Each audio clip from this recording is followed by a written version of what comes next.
Bonjour, on se retrouve pour la vidéo du mercredi. Donc on va parler, normalement c'est la lettre Q. La lettre Q, le seul mot que j'ai trouvé c'était le killing et c'est quelque chose que je ne fais pas. Donc j'ai rien avec une lettre Q. Dites-moi en commentaire si vous aviez d'autres idées, autres que le killing que je... Voilà, je vais pas parler de choses que je ne fais pas, que je n'utilise pas. Je ne connais pas de marque avec un Q que j'utilise. Donc on va sauter une lettre. On va faire la lettre R aujourd'hui. Là, il y avait pas mal de mots, de matériel, de marques, d'accessoires. Enfin, il y avait vraiment un petit peu de choix. Et mon choix s'est porté sur quelque chose d'assez simple, basique, mais qui est la base, en fait, je trouve, du loisir créatif. Ça va être la règle. Voilà. La règle, on l'utilise dans beaucoup de loisirs créatifs. Dans le scrap, on l'utilise beaucoup. Enfin, moi, je l'utilise beaucoup. J'ai plusieurs types de règles. Et je vous expliquerai, en fait, l'utilité de chaque règle. Alors, j'ai des règles. On peut les avoir... Là, ah bah, ça passe même pas dans le champ tellement que c'est grand. Cette règle-ci fait 45 cm. Alors, les raisons pour lesquelles je l'ai achetée, je l'aime beaucoup. Bon, déjà, elle est rose. Ok.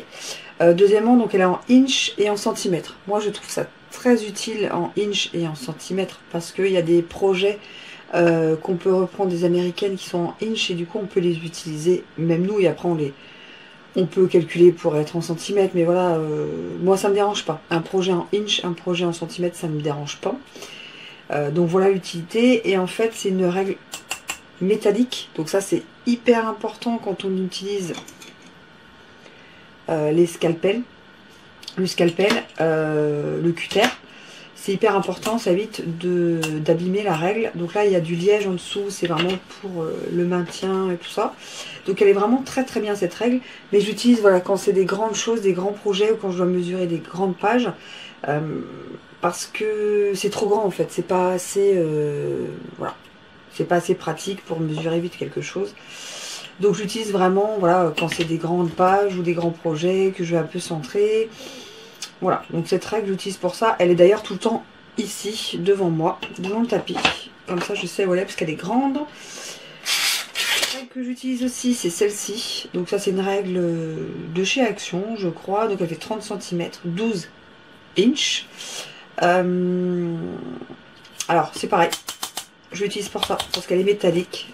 Quand je découpe, vous voyez, ça ne découpera pas, ça découpera pas la règle.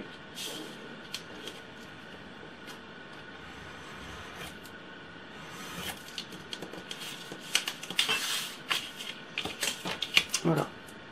Et la règle du coup, elle souffre pas et franchement c'est pas mal. C'est voilà, on peut avoir des règles vraiment pas chères. Voilà, chez Action, voilà, elle est super légère, elle est 30 cm donc elle est un peu plus maniable que celle de 45 cm.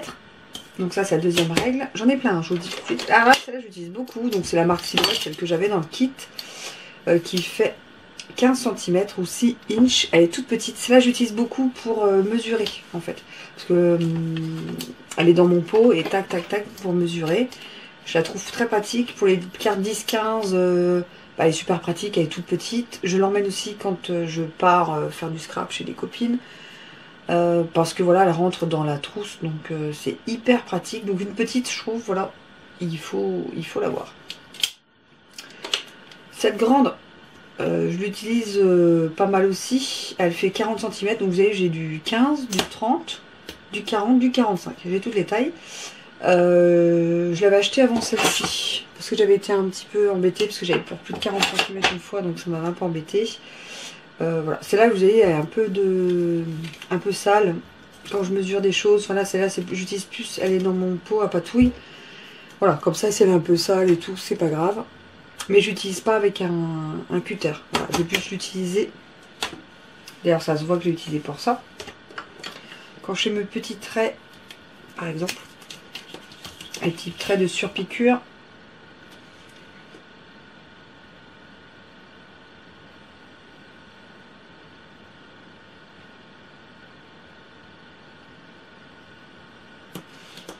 je vais plus utiliser ça, ou même avec le feutre. Hein.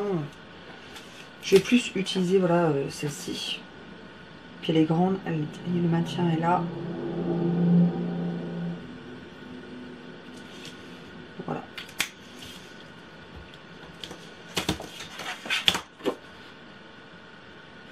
je vais plus l'utiliser voilà, pour ça. Elle est grande, donc il faut, quand je fais ça, je prends une grande règle pour bien maintenir voilà, tout le papier et le faire.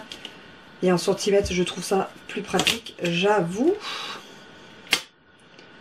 Alors, après j'ai celle-ci qui est fort utile. Quand on met un papier un peu droit, qu'on veut faire quelque chose de vraiment très très droit, j'utilise celle-ci que je cale, donc, voilà, que je cale à mon tapis voilà, de découpe.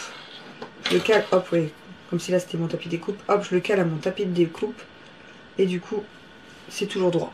Voilà, donc ça c'est une règle en T, et ça c'est pareil, c'est pas mal, c'est en inch, c'est en centimètres, jusqu'à 30 cm, donc 12 inch, et ça c'est vraiment pas mal. Donc ça doit être la fourmi, ça doit être Cultura, ça doit être Action, ça doit être la fourmi ou Craftelier, et ça c'est Amazon. Voilà. Pour vous dire, hein, parce qu'après ça s'achète partout, hein. Donc ça je trouve ça hyper pratique pour des projets où on veut vraiment des choses que ce soit très droit, et prendre bien ses mesures ou tracer hein, tout simplement.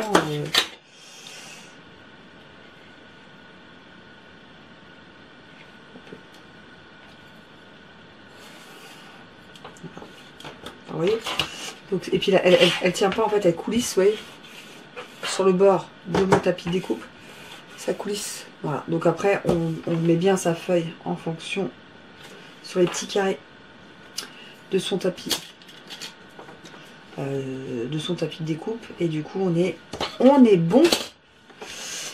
Après j'ai ce 6, alors j'appelle ça un cutch, je ne sais pas comment ça s'appelle en français, c'est une règle avec des échelles en fait.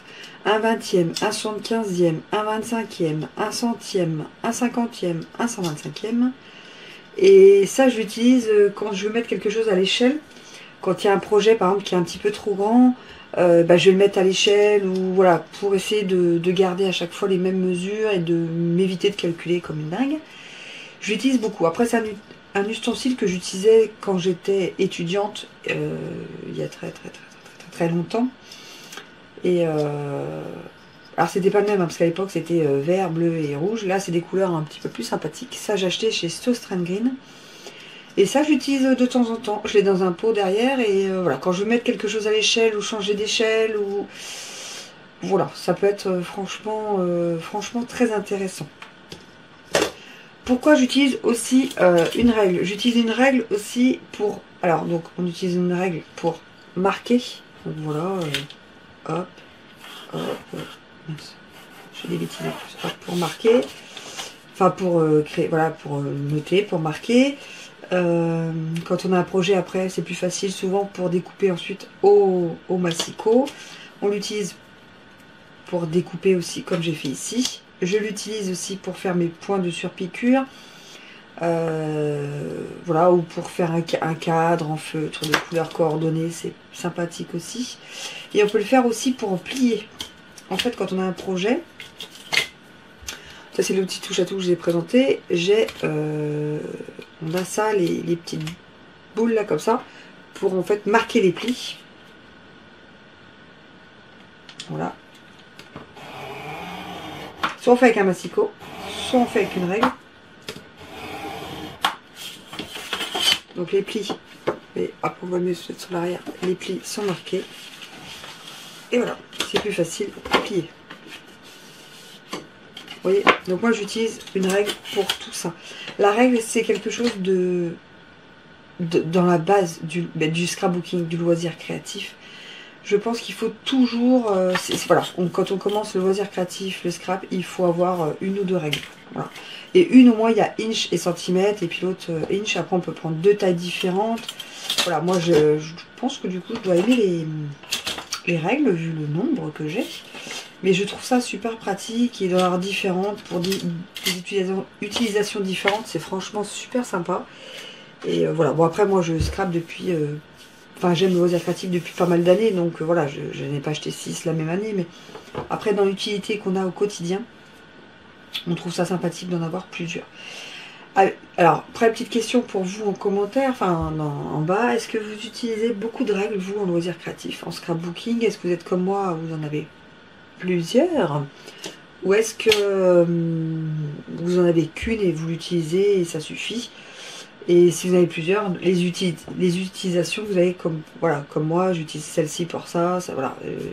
Donc ça se voit qu'en ce moment, je filme pas beaucoup, j'étais coupée. Plus de batterie, j'ai pas regardé avant de démarrer la vidéo.